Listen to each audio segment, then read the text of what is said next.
countrymen and women, brothers and sisters, mothers and fathers.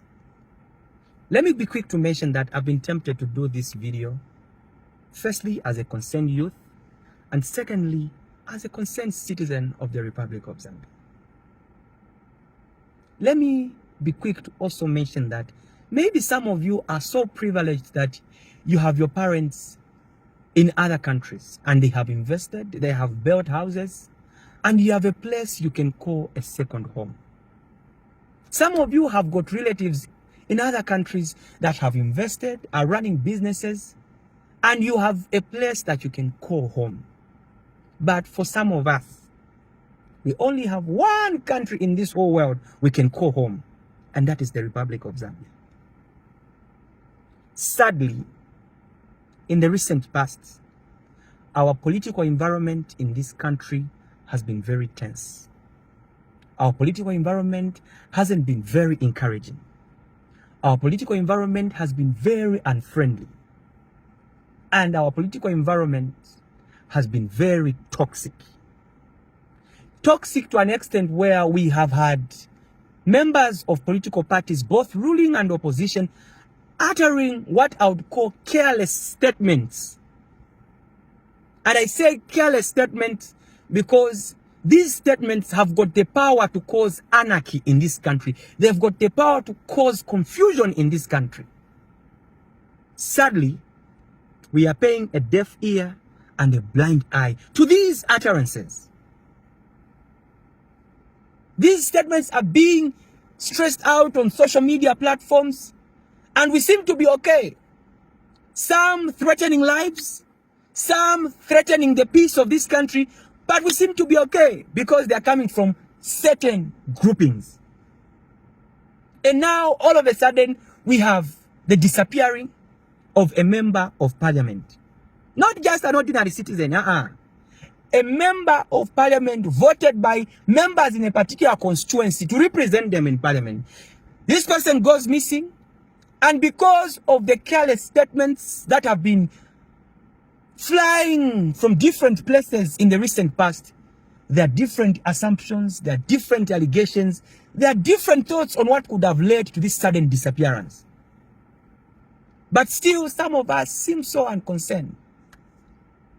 Now, some of the allegations are that the Honorable Member of Parliament must have faked his abduction. Some of the allegations are that the Honorable Member of Parliament might have been kidnapped or abducted by state wings. Some of them know by the political party in power. But whether or not those allegations are true, for me, it should not even reach to that extent.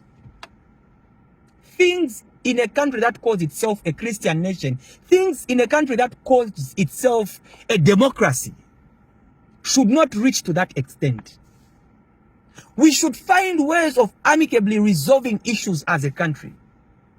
Not to an extent where people have to start disappearing. Whether they faked it or whether it was done to themselves, it should not reach to that extent. For a long time, Zambia has been a beacon of peace, and we've painted a very good picture on the international scene as a democracy and as a country that loves peace. But actions like these are slowly denting the image of the Republic of Zambia. And I want to call upon the powers that be. This is a situation that you must arrest as soon as possible.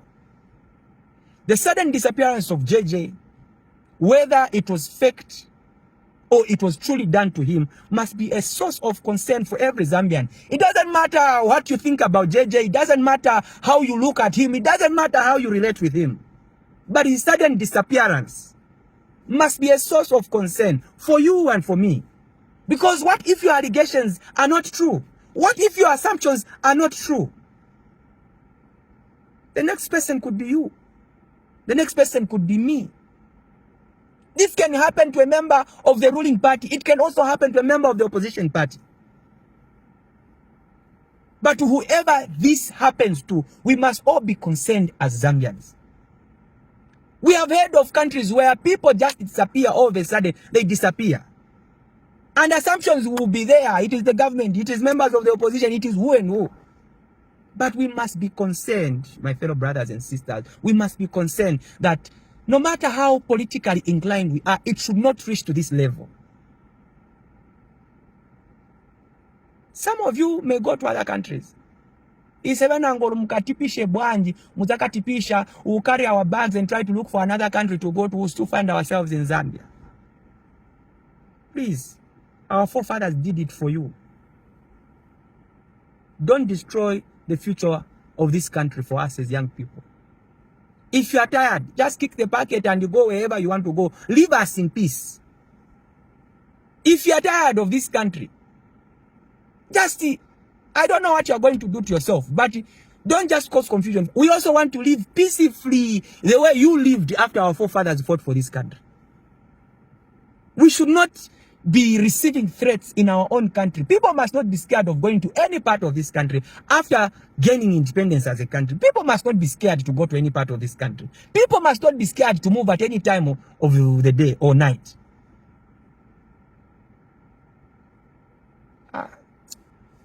Man.